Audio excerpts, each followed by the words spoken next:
திரும் 2026 விஜயால் திமுகவுக்கு ஆபத்தா? எகிரும் அரசியல் சூடு. 2021 இல் அதிமுக கோட்டை.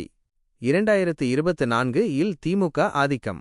ஆனால் 2026 இல் அம்பாசமுத்திரம் தொகுதியில் தளபதி விஜயின் என்ட்ரி யாருடைய வெற்றியை பறிக்கப் போகிறது? ஒரு செம பாலிடிக்ஸ் அலசல் இதோ. 2024 கொடுத்த ஷாக்.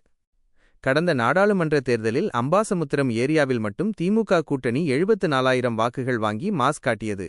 பாஜக அதிமுக வாக்குகளைச் சேர்த்தால் கூட திமுகவை நெருங்க முடியவில்லை. அம்பாசமுத்திரம் இப்போ எங்க கைவசம் என திமுக நினைத்து கொண்டிருக்கும் வேளையில்தான் அந்த ட்விஸ்ட் வருது. விஜய் ஃபேக்டர் திமுகவுக்கு செக். இங்கேதான் விஜய் என்ட்ரியாகிறார். அம்பாசமுத்திரத்தில் திமுகவுக்கு பக்கபலமாக இருக்கும் பிற்படுத்தப்பட்டோர் மற்றும் சிறுபான்மையினர் வாக்குகளில் விஜய் கைவைக்கப் போவது உறுதி. இந்த வாக்குகள் விஜய்க்கு பிரிந்தால் அது நேரடியாக திமுகவுக்கு பெரிய பாதிப்பை டேஞ்சர் ஜோன் ஏற்படுத்தும். அதிமுகவின் பிளான் என்ன? இன்னொரு பக்கம் தொகுதியின் மெஜாரிட்டியான தேவர் சமூக வாக்குகள் இன்னும் அதிமுக பக்கமே உறுதியாக நிற்கின்றன. நாடார் மற்றும் சிறுபான்மையினர் வாக்குகள் திமுக விஜய் என இரண்டாக பிரிந்தால் அது ஆட்டோமேட்டிக்காக அதிமுகவுக்குத்தான் லக்கி பிரைஸ் ஆக முடியும்.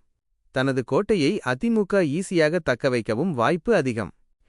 மொத்தத்தில் விஜயின் வரவு அம்பாசமுத்திரத்தில் திமுகவுக்கு சவாலாகவும் அதிமுகவுக்கு சாதகமாகவும் மாறுமா? உங்கள் கருத்து என்ன? கமெண்ட் பண்ணுங்க. அரசியல் அறிவோம். இணைந்திருங்கள், அறிவோம் அரசியல் லேஃப் உடன். குறிப்பு.